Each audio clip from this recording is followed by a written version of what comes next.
अब इतना संयोग बन गया तो हम तुम्हें बताए दे रहे कि मोक्ष का हमारा कहाँ है, कहाँ बैठना, कहाँ उतरना, और तुमको तब बताना। क्यों कि जैसा बम्बई जाना है तो रेल में बैठ जाओ, ये स्टेशन है, इधर आएगी गाड़ी, उसमें बैठ जाना, फिर बम्बई में उतर जाना है। बम्बई हम कैसे जानेंगे ये बम्बई है? आज जो बम्बई आ जाए तब बोलना क्या अब उतर जाओ। अरे हम तेरे साथ बम्बई जा रहे क्या? हमने तेरे को बम्बई का रास्ता क्या बता, तू तो हमको साथ में ही ले जाएगा। हैं? ऐसे मोक्ष का रास्ता बताने वाले भी कम से कम तुम्हारे साथ तो नहीं जा रहे। वे जाएंगे, मोक्ष में जाएंगे, ये बात अलग है, लेकिन तुम्हें तो यहीं पूरा रास्ता समझना पड़ेगा। तो ये जो नए है, इस नए से जैसे परस्त्री सेवन का त्याग धर्म है, इस नए से धर्म बताया ना, सीमित परिग्रह रखना धर्म है। अब इसी से फिर बाद में कहेंगे वह स्वस्थी रखना धर्म थी, वो अगले कदम में वह स्वस्थी रखना भी अधर्म हो जाएगी कि वही को तुमने धर्म कहा था उसी को अधर्म कह रहे। वो लोग कहेंगे नहीं, आगे बढ़ना क्या नहीं बढ़ना। जब 6वीं क्लास में भर्ती किया था तब समझाना था कि नहीं, ये क्लास में पढ़ो बेटा, अच्छी तरह से पढ़ना, ऐसा करना, ये अच्छे, ये मास्टर जी बहुत अच्छे, ये सब समझाया था कि नहीं। और 1 साल बाद आए कि नहीं, चलो अब यहाँ से, क्या पढ़ना नहीं है कि नहीं? पढ़ना तो है। तो मास्टर जी अच्छे नहीं हैं कि मास्टर जी भी बहुत अच्छे हैं, लेकिन अपना काम खत्म हो गया। यहाँ तक का अपना काम खत्म हो गया, अब अपन को छोड़ना पड़ेगा। तो व्यवहार न छोड़ना कि पकड़ना, ऐसे नहीं चलेगा। कहाँ पकड़ना और कहाँ छोड़ना, जब हमको ये समझाना है ब्रह्मचर्य धर्म, ब्रह्मचार्यानुव्रत निभाना है, तब हम आपको ये बताएंगे चोरी नहीं करो, नहीं तो सरकार में पकड़े जाओगे, तकलीफ पाओगे। तब हम इसको ग्रहण करने लायक बताएंगे। और जब इससे भी छोड़ के आगे बढ़ना है तो इसको छोड़ने लायक बताएंगे। व्यवहार ने के साथ ऐसा है। अब एक निपटा अभी, कौन सा? लेकिन बहुत बड़ा निपट गया। स्त्री, पुत्र, मकान, जायदाद, रुपया, पैसा, नगर, देश, गांव, दुनिया, सब निपट गए।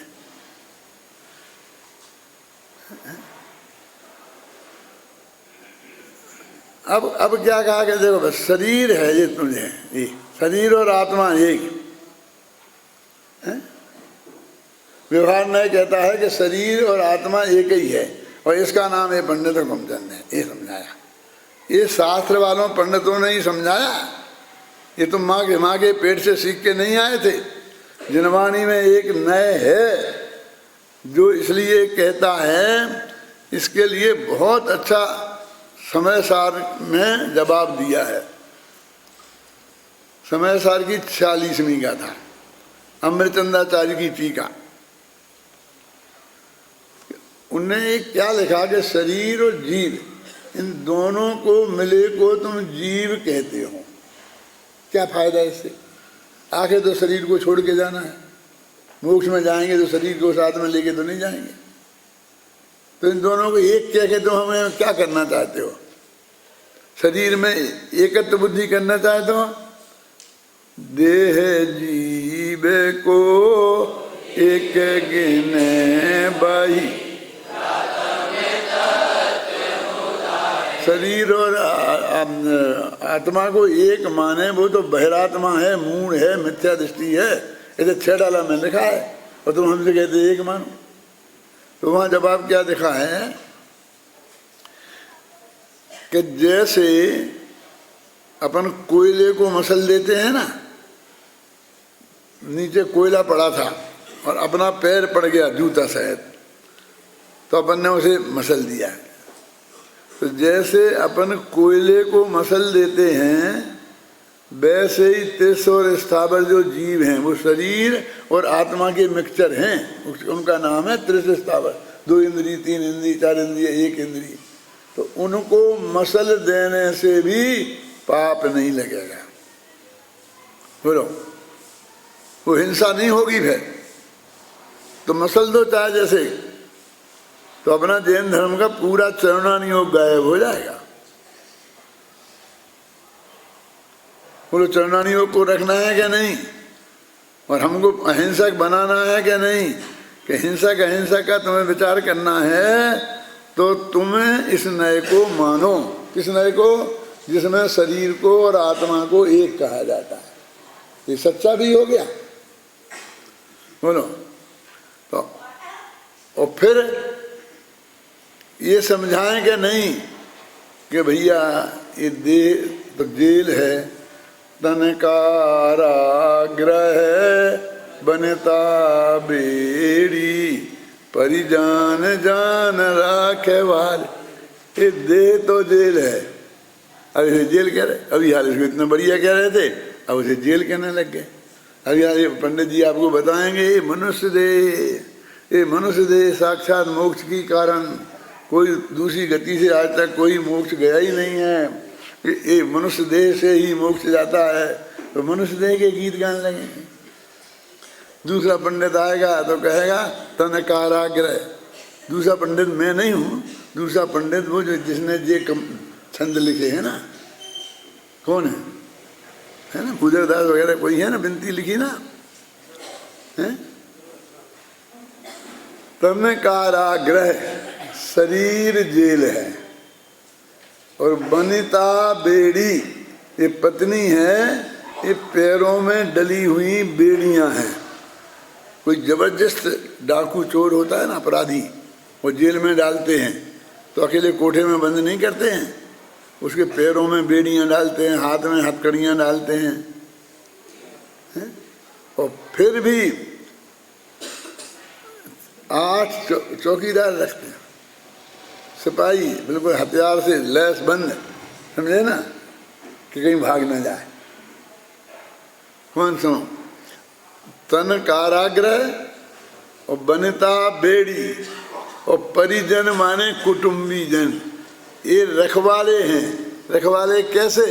जैसे प्रधानमंत्री की रक्षा करने वाले 8 आदमी रहते हैं ना, कमांडर, वैसे नहीं, जैसे डाकू की रक्षा करने के लिए 8 आदमी रहते हैं ना, ऐसे ऐसे रक्षा केंद्र तुम्हारे। यहाँ ये समझा रहे, रोजीना झगड़ा कराते हैं। वैसे ही तो घरों घरों में लड़ाई हो रही है, हैं? एक सच्ची घटना जब भी ऐसा प्रसंग आता है मुझे याद आती है। हम पढ़ते थे मुरैना में, तो एक विद्यार्थी था, उसका कपूरचंद नाम था, वो भी पढ़ता था। वो नाम भी बता सकता हूँ मैं, क्योंकि आप लोग जानते हैं, बता दूँ। ये पंडित मूलचंद जी थे महावीर जी में, अभी हैं कि नहीं है पता नहीं अभी। तो हमारे गुरु जी हैं, उनने हमें पढ़ाया है। तो उनका जमाई था हमारा सहपाठी था, कपूरचंद। तो वो समाज में 2-4 जगह काम किया होगा, और ऐसी गप्पे मारी होगी उल्टी सीधी, तो समाज में कहीं टिक नहीं पाया, तो परेशान हो गया। तो वो कपड़ा सीना सीख लिया, और कपड़े के सी करके जैसे सब कुर्ता बनियान ब्लाउज चड्डी पेटी कोट सब सीने लग गया। और वो महरोनी एक गांव है ललितपुर टीकमगढ़ के बीच में, वहाँ जाके उसकी दुकान थी। सच्ची घटना है, 1 मिनट का काम है। मड़ावरा में पंचकल्याणक था, जिसमें इंदिरा गांधी जब वो अध्यक्ष थी कांग्रेस की, बहुत पुरानी बात है, समझ गए होंगे, कम से कम 55 वर्ष पुरानी बात होगी। इंदिरा गांधी जब कांग्रेस की अध्यक्ष थी, तो उसमें हम गए थे। तो हमारी बस उसी महरौली गांव में खराब हो गई रास्ते में, वहाँ से जाना पड़ता था। ललितपुर से टीकमगढ़ के बीच में है। अब रात के 10-11 बजे हो गए, क्या करें, कहाँ जाएं? तो कोई जिसका जो थे वे चले गए। हमें पता पड़ा कि हमारा एक सहपाठी यहाँ रहता है, तो हम ढूंढते ढूंढते उसके बाद पहुँच गए। तो रात में उसके पास सोए। इतनी पुरानी बात है कि ये हमारी बड़ी लड़की है ना सिद्धार्थ प्रभा, वो 1 बरस की थी, पक्का वो छोटी बस 1 बरस की थी। परमात्मा से बड़ी है, परमात्मा तो पैदा ही नहीं हुए थे, इतनी पुरानी बात है, सच्ची घटना बिल्कुल। तो अब सहपाठी थे ना, तो खूब गप्पें तो होती ही हैं, तो बस बैठ रात में गप्पें लगाते रहे। तो बोला कि इन कवियों ने सब मिट्टी पलीत कर दिया है, ये कर दिया है, वो कर दिया है, और इसलिए मैंने तो जैन समाज को छोड़ दिया और अपना आज़ादी से ये काम कर लिया है। 8 बार में सब बढ़िया है, कोई तकलीफ नहीं है, वो सब सुना रहा था। तो मैंने कहा ये कौन से कवि हैं जो इन्होंने सब सत्यानाश कर दिया, जरा बता। उससे मैंने कहा पूछा तो कौन से कवि हैं, तो बोले भाई भूदरदास, दौलत राम इन्हीं कवियों के नाम लिए, समझे ना। तो मेरे तो पैरों के नीचे से जमीन खिसक गई। तो मेरे क्यों, मैं थोड़ा समझाने की कोशिश की, अरे साहब देश का लोगों का स्वास्थ्य वैसे ही खराब हो रहा है, लोग व्यायाम नहीं करते। वो व्यायाम करता था जरा, कि व्यायाम नहीं करते हैं तो स्वस्थ नहीं रहते हैं, और ऊपर से जे नवद्वार बहें घिनकारी और असदे करे क्यों यारी, ऐसी बातें रोज ही ना महिलाओं को पढ़ाते हैं, इनको पढ़ाते हैं, और सबके दिमाग में शरीर से घृणा कराते हैं। अब वैसे ही पति पत्नी लड़ते हैं, ऐसे ही घर वाले सास बहू लड़ती हैं, और इनने इंजेक्शन लो जी ना, सुतेदारा हो गए नसीब सबे सो,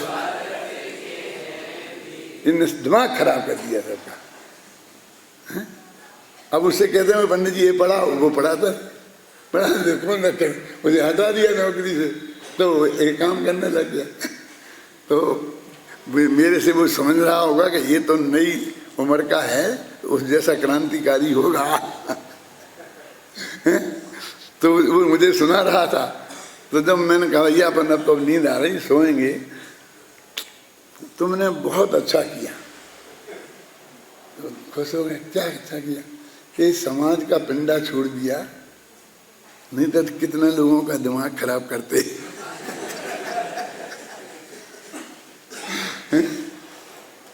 मैंने ये कहा कि तुम यदि समाज में रह जाते तो कितने लोगों का दिमाग खराब करते हैं। पर उस रात के बाद वो आज तक नहीं मिला मुझे, क्योंकि मैं ही नहीं गया उसके घर। वो तो मेरे घर आने से आया नहीं, और मैं गया नहीं।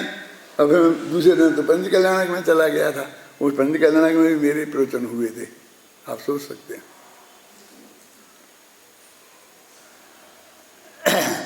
तो मैं ये कहना चाहता हूँ कि ये भजन भी हमारे ही कवियों पंडितों ने लिखे।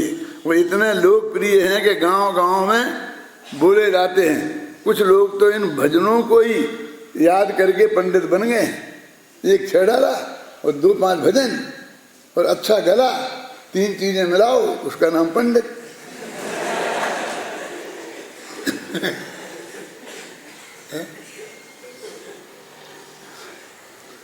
इतनी पूंजी हो तो पंडिताई शुरू तो मैं करा सकता हूँ। फिर पढ़ते रहना और पूरी अपनी पूर्ति कर लेना, लेकिन इतने में बहुत अच्छी तरीके से काम चल जाता है। तो वो अपना कौन सा नय चल रहा है वो, हाँ, अनुपचरित असद्भुत व्यवहार नय। अनुपचरित इसलिए क्योंकि ये नजदीक का है शरीर, क्योंकि ये जन्म से मरण तक साथ देता है। असद्भुत इसलिए कि ये वास्तव में है नहीं अपना है? व्यवहार न इसलिए कि अपना कहा जाता है, और न इसलिए क्योंकि सम्यक ज्ञान का भेद है। ये शरीर को अपना कहना ये अनुपचरित असद्भुत व्यवहार नय का विषय है। अब ये शरीर अपना है, स्वास्थ्य रखना, व्यायाम करना, दवाई लेना, जो अभक्ष खाओगे तो बीमार पड़ जाओगे, तो ये सब शरीर के संभाल की बातें हैं कि नहीं है? तो जिस शरीर को संभालने के लिए इतना कह रहे थे, अब उसी शरीर को छोड़ने की बातें करने लग गए। क्यों? अब हम क्या करें? उस शरीर सहित मोक्ष में नहीं जा सकते, नहीं तो हम तो घुस जाते। थोड़ी बहुत घूस देनी पड़ती तो दे दवा के, क्यों? लेकिन वो कहते हैं कि नहीं, शरीर के साथ में मोक्ष मिलेगा ही नहीं, इसे छोड़ के जाना होगा। तो ये बात पहले समझाएं कि नहीं समझाएं? कि सुबह ऐसा कहते, शाम को ऐसा कहते, क्या करें? जीवन में शरीर से एकत्व बुद्धि छुड़ाना है और शरीर के साथ शत्रुओं जैसा व्यवहार भी नहीं करना है। क्या? उसकी शुद्ध सात्विक अभक्ष पदार्थों से सेवन नहीं करके शुद्ध सात्विक पदार्थों से दिन में उचित देकर उसको पोषण उसे रखना है कायम, नहीं तो आत्महत्या सबसे बड़ा दोष है? और उसे अपना नहीं बना लेना है, अपना ही नहीं मान लेना है कि कहो तो कुछ कह लेना, कोई बात नहीं, थोड़ी बहुत कहने की छूट है। क्यों? इसको अपना कहना व्यवहार है और मानना मिथ्यात्व है। समझो, फिर सुन लो ये सूत्र। शरीर आदि पर पदार्थों को अपना कहना व्यवहार है, व्यवहार नय बता दिया, ये व्यवहार नय है, इसलिए व्यवहार है। और अपना मानना मिथ्यात्व है, वो व्यवहार नहीं है। अपना मानना मिथ्यात्व नहीं है, कहना व्यवहार मिथ्यात्व है। देखो, अपनी बहन से कोई बहन कहे तो अपन को क्या ऐतराज है? लेकिन वो मान ले तो नहीं चलेगा। है? अपनी पत्नी से कोई भाभी कहे, कोई कुछ कहे, कोई कुछ कहे तो अपन कहाँ ऐतराज करते हैं? कहने तक चलती है बात, लेकिन वो मानने लग जाए, क्यों? अब अपने को भाई माने, अपन को कब ऐतराज करते हैं? लेकिन वो हिस्सा मांगने लग जाए, हैं? बंटवारा करना कर दो तो नहीं चलता ना। तो मानना और कहने में क्या अंतर है, समझ में आया? मानना कोई अपराध नहीं है, कहना अपराध नहीं है, वो तो व्यवहार में कहा जाता है। लेकिन मान लो तो बहुत अनर्थ हो जाएगा। यहाँ मानना छुड़ाते हैं और हम कहना छोड़ देते हैं। देखो, अपनी जो माँ है वो अपनी पिता की पत्नी है ना, क्यों? सच्ची बात है ना? ये बात माने कि नहीं माने? बोलो। भरी सभा में कह रहा हूँ, अपनी माँ को अपने पिता की पत्नी माने कि नहीं माने? माने। क्या? लेकिन अपनी माँ से ऐसा कहें कि ये पिता की लुगाई है, तो बात तो सत्य है, लेकिन ऐसा कहना नहीं चलेगा। चलो समझे ना? मानना कहीं और कहना और कि जगत का ऐसे ही स्वरूप है। मानना तो सत्य और कहने में थोड़ी सी औपचारिकता भी चलती है। कहने में थोड़ी औपचारिकता भी चलती है, इसलिए इसका अंतर आपको समझना पड़ेगा कि कहना क्या और मानना क्या। तो ये शरीर निज रूप मानना क्या नहीं मानना, कि हाँ कोई घबराना नहीं, मैं शास्त्र में दिखाता हूँ तो क्या लिखा ही होगा। और तुम तो झूठ कह रहे कि हाँ झूठ भी लिखा है। क्यों? कि इस नए का कथन होगा वहाँ वो लिखा होगा, और जो नए मैं बता रहा हूँ उस नए का कथन होगा तो नहीं है, ये लिखा होगा। तो शास्त्र में कहाँ गड़बड़ है? तुम भी ऐसा कहो, हम भी ऐसा कह रहे,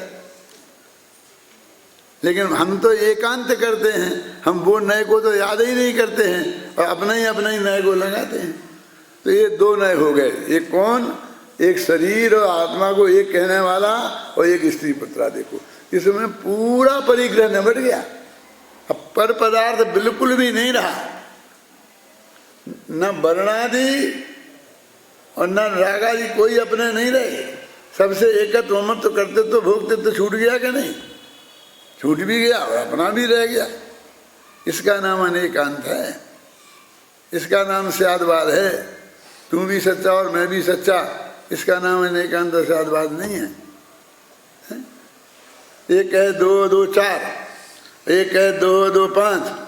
अगर तू भी सच्चा और मैं भी सच्चा, इसका नाम स्यादवाद अनेकांत नहीं है। वो जिस अपेक्षा से तुम कह रहे हो वो अपेक्षा तुम्हें बतानी पड़ेगी और जनमानी में भी बतानी पड़ेगी। ऐसा नहीं कि हमने अपनी तरफ से लगा दी। हम जो बात कहते हैं आपसे वो सिद्ध भी करेंगे और जनवाणी में भी बताएंगे, लेकिन तुम दूसरी लाओगे कि जा लिखी, तो हम कब मना कर देंगे दूसरी बात नहीं है। दूसरे नए से जहाँ वर्णन होगा वहाँ वो भी बात लिखी होगी। पंडित जयचंद जी छाबड़ा इसी जयपुर के हुए हैं, टोडरमल जी से भी ज़्यादा महान काम किया है उन्होंने। मैं तो टोडरमल जी से भी बड़ा पंडित मानता हूँ उन्हें, लेकिन कोई को पता ही नहीं, कोई जयपुर वाले उन्हें जानते ही नहीं। उनके नाम पे जयपुर बसा क्यों, और आप उन्हें जानते ही नहीं। दो लाइन में जयचंद छाबड़ा का परिचय दूं। समय सार जैसे कोई 72 किताबों की टीका लिखी उनने, इतनी मोटी मोटी, और वो ग्रंथ ऐसे हैं कि बड़े बड़े पंडित पानी भरे उन्हें पढ़ा नहीं सकते। हम सहित आपको बता रहे हैं यहाँ ऐसे ऐसे ग्रंथों का, फिर में ये रत्नमाला और ऐसे न्याय शास्त्र के बड़े बड़े ग्रंथ जिनकी उनने टीकाएं की हैं।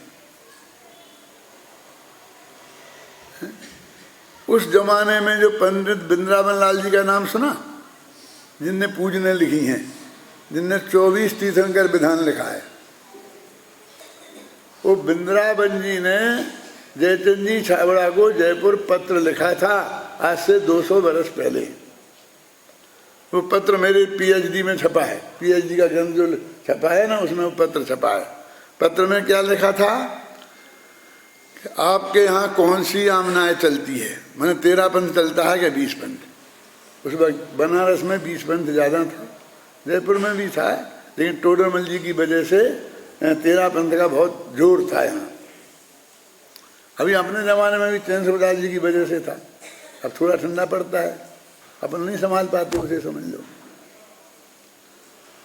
तो उन्हें कौन सी आमना है लिखा, और दूसरी ये लिखी कि तुम्हारी वो 13 पंथी है कि 20 पंथी है, और दूसरी लिखी कि मैं जयपुर आना चाहता हूँ आपसे न्याय व्याकरण पढ़ने।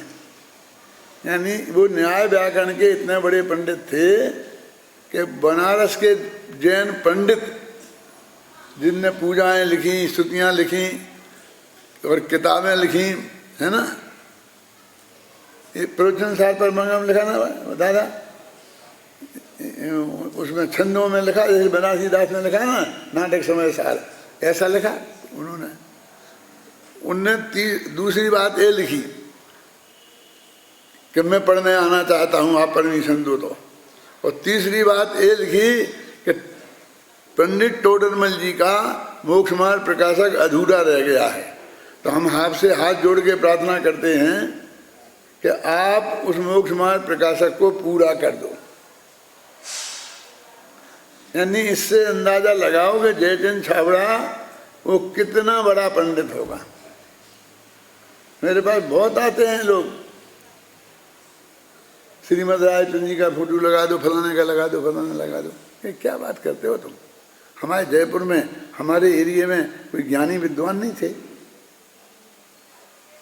पहले जयचंद छाबड़ा का नंबर आएगा क्या उनका नंबर आया टोडरमल के बाद? तो पंडित जयचंद छाबड़ा उन बड़े विद्वानों में से थे, और जिन्होंने 66 वर्ष की उम्र तक एक अक्षर नहीं लिखा। टोडरमल जी तो 47 वर्ष की उम्र में चले गए इतना लिख के, और उनने 66 वर्ष की उम्र में तक एक अक्षर नहीं लिखा। टोडरमल की सभा के श्रोता थे वो, लेकिन डेली के नहीं। वे फागी में रहते थे, टोडरमल जी यहाँ प्रवचन करते थे, तो वे यहाँ व्यापार के लिए आते थे सप्ताह में एक दिन, तो वो उस दिन उनके प्रवचन में जरूर जाते थे। तो पंडित टोडरमल जी के प्रवचन में बड़े मंदिर जाते थे। उनने क्या जवाब लिखा, आपको ये भी जानने की इच्छा होगी, उन पंडित जी ने उन्हें क्या जवाब लिखा। उनने ये जवाब लिखा कि हाँ आमनाएं तो उनने बता दी कि 13 पंथ आमनाएं चलती हैं, और फिर ये कहा कि तुमको अध्यात्म पढ़ने के लिए आना हो तो आ जाओ, हम तुम्हें पढ़ाएंगे, सब व्यवस्था भी करेंगे, चिंता करने की कोई जरूरत नहीं है। जयपुर का तो पहले से ही ये नियम रहा है कि जो पढ़ाएगा उसके भोजन की व्यवस्था नहीं, जो पढ़ेगा उसके भोजन की व्यवस्था जयपुर करेगा। तब से चला है जयचंद छाबड़ा जी के जमाने से, आज तक निभा रहा है।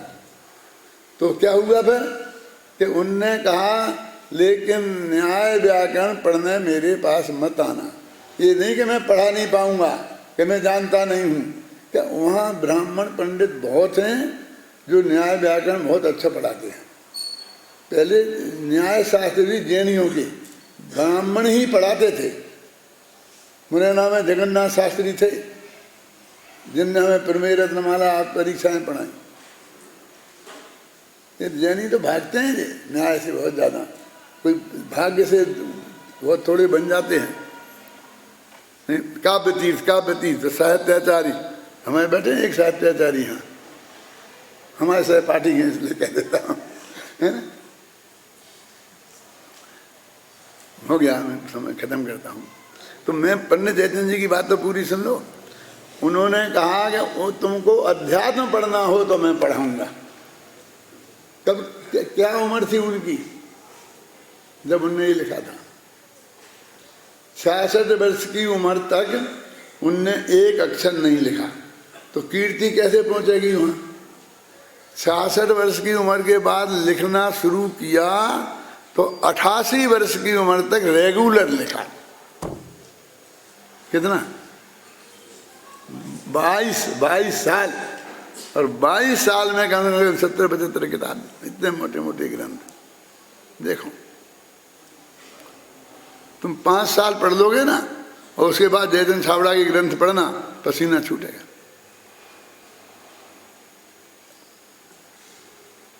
तो उन्होंने ये लिखा कि तुम वो पढ़ना है, समय सार पढ़ना है तो आओ हम पढ़ाएंगे।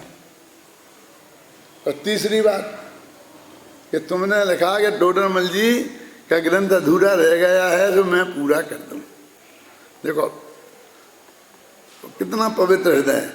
उनने कहा भाई साहब ग्रंथ 2 तरह के होते हैं, एक तो टीका करना और एक मूल ग्रंथ बनाना। तो मूल ग्रंथ बनाने की ताकत टोडरमल जी की है, हमारी नहीं। उसे पूरा ढांचा खड़ा करना पड़ता है, समझे ना। एक राम की कहानी लिखना और एक विवेक की कहानी लिखना, क्या फर्क है दोनों में? राम की कहानी तो बनी बनाई है, सिर्फ लिखने की चतुराई चाहिए, घबराना नहीं। और विवेक की बनानी पड़ेगी, बाप का नाम भी खोजना पड़ेगा, गांव का नाम भी खोजना पड़ेगा, पत्नी का नाम भी खोजना पड़ेगा, जो भी साधु जो भी पात्र आएंगे वो सब खोजना पड़ेंगे, उनका कैरेक्टर निर्माण करना पड़ेगा, समझ गए ना। वो तो उसका नाम है मौलिक ग्रंथ। तो वो मैं नहीं लिख सकता, जयचंद छाबड़ा कहते हैं। ये टोडरमल जी जैसे विद्वान का काम है। कोई टीका हो तो बताओ, मैं लिख दूंगा।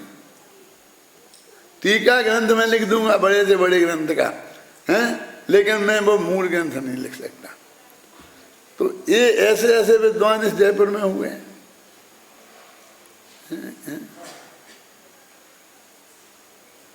और उन्होंने किस तरह से जैन धर्म को आगे बढ़ाया है, कम से कम जयपुर वालों को उनके नाम उनकी सब तो सहेज के रखना चाहिए।